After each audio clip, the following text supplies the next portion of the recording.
আসসালামু আলাইকুম প্রিয় শিক্ষার্থী, আশা করি তোমরা ভালো আছো। আজকে আমরা বরিশাল বোর্ড 2024-এর 4 নম্বর সৃজনশীলটা সমাধান করব। তো কথা না বাড়িয়ে চলো আমরা মূল আলোচনায় চলে যাই। তো এখানে একটা চিত্র দেওয়া আছে, চিত্র পাশাপাশি গত বলছে বি বিন্দুতে তরলের চাপ নির্ণয় করো। তাহলে চাপের সূত্র আমরা জানি, পি সমান সমান এইচ রো জি। এইচটা কি? উচ্চতায় বা যতটুকু গভীরতায় চাপ নির্ণয় করতে হবে সেই পরিমাণটুকু। রো হলো ঘনত্ব, জি হলো অভিকর্ষ ত্বরণ। এই তিনটা মান জানলে আমরা তাহলে এই যে বি বিন্দুর কথা বলছে, বি বিন্দুতে তরলের চাপ, তাহলে পানির উপরিতল থেকে বি বিন্দুর উচ্চতাটা বা গভীরতাটা আমাদের বের করে নিতে হবে। তাহলে গ সমাধান, পানির উপরিতল থেকে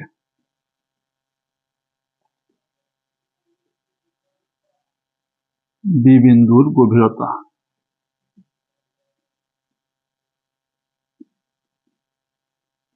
এইচ সমান সমান, দেখো এখানে যদি আমরা খেয়াল করি যে এই যে পানির উপরিতল থেকে পানির নিম্নতল পর্যন্ত পুরোটুকু হলো আমাদের কত?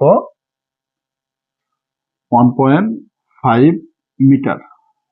বিয়োগ দেব হলো আমরা, দেখো এই যে বি বিন্দু থেকে নিম্নতল পর্যন্ত এই অংশটুকু যদি বিয়োগ দিই, তার মানে হলো আমরা পুরোটার মধ্যে থেকে এই অংশ বাদ দিলে আমরা উপরিতল থেকে এই পর্যন্ত অর্থাৎ বি বিন্দু পর্যন্ত আমরা গভীরতাটা পেয়ে যাব।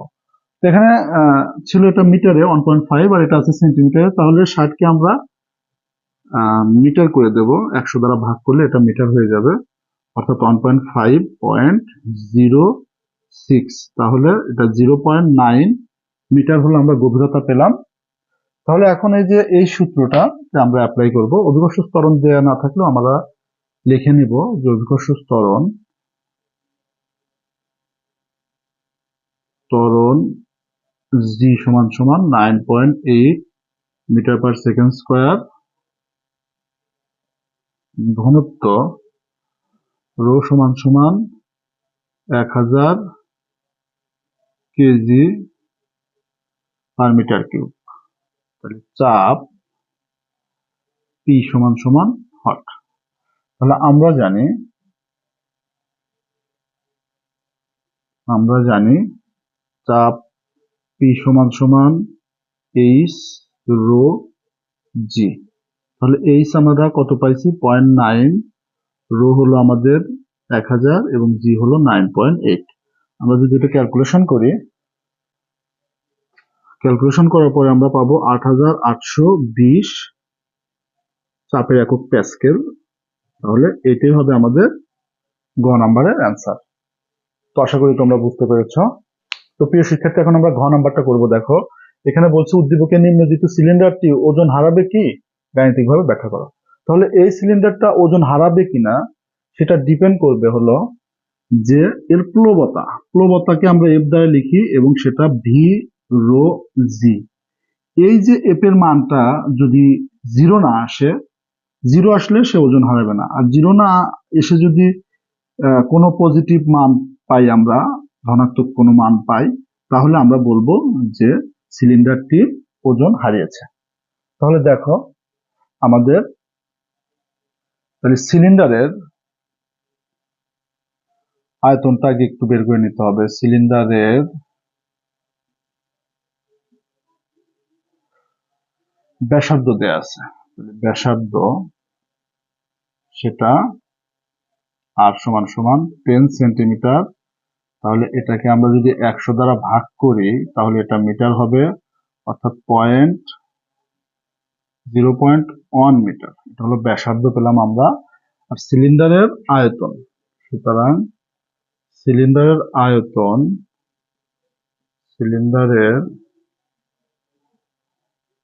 আয়তন ভি সমান সমান আমরা লিখতে পারি পাই আর স্কোয়ার ইন্টু এইচ। তাহলে পাই হলো 3.1416, আর হলো আমাদের 0.1, তার উপর স্কোয়ার। এখন সিলিন্ডারের উচ্চতা আসলে আমাদের পুরোটুকু ছিল হলো 1.5 মিটার। উপরিতল থেকে সিলিন্ডারের উপরিতল পর্যন্ত উচ্চতা হলো 40 সেন্টিমিটার এবং নিম্নতল থেকে একদম পানির নিম্ন স্থান পর্যন্ত বা একদম পানির তলদেশ পর্যন্ত উচ্চতা, অর্থাৎ এইটার মধ্যে থেকে এইটা আর এইটা যদি বাদ দিয়ে দিই তাহলে এইটুকু অর্থাৎ সিলিন্ডারের উচ্চতা আমরা পাবো। তাহলে এখানে আমরা লিখবো কি 1.5 মাইনাস h1 মাইনাস h2, যেটা আমাদের চিত্রে দেয়া আছে। তাহলে এখানে 3.1416 গুণন আমরা যদি পয়েন্ট, এটা একটু পরে ভাঙতেছি, 1.15, তাহলে এটা সেন্টিমিটার আছে, এটা ছিল মিটারে, তাহলে সবগুলো একই এককে লিখতে হবে। তাহলে এটাকে 100 দ্বারা যদি ভাগ করি 0.4 মাইনাস, আর এটাকে 100 দ্বারা ভাগ করলে 0.6। তাহলে আমরা এখন যদি এটা ক্যালকুলেশন করে দিই, দেখো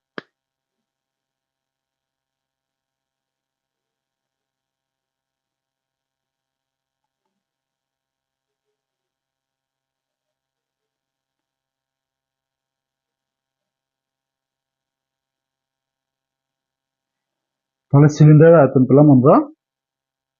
তাহলে এখন আমরা প্রবণতা সূত্রটা আগে লিখে রাখছি আমাদের। সম আয়তন, এটা প্রবণতাটা আসলে পানির ক্ষেত্রে হবে, আর সিলিন্ডার সম আয়তনের ক্ষেত্রে যেহেতু হয়, সিলিন্ডারের আয়তন পাইছি মানে এই আয়তনেরই পানি, অর্থাৎ আমরা এই ভিটাই এখানে ইউজ করবো। রো হলো পানির ঘনত্ব আর জি হলো অধিকর্ষ ত্বরণ। সুতরাং প্লবতা প্লবতা সমান আমরা প্লবতাকে এফ দ্বারা লেখা হয় ভি রো জি। ভি আমরা কত 1.57 গুণন 10 ইনভার্স 2 ইন্টু রো হলো আমাদের 1000 গুণন জি হলো 9.8।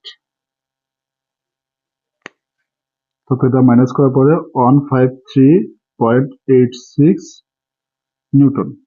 মানে যেহেতু প্লবতা জিরো হয় নাই, সুতরাং আমরা বলবো যেহেতু প্লবতা মানে কি, যে পানি উপরের দিকে বস্তুটিকে যে বল প্রয়োগ করছে সেটা, যেহেতু পানি উপরের দিকে বস্তুটাকে এত বল প্রয়োগ করে, সুতরাং সিলিন্ডারটি ওজন হারাবে।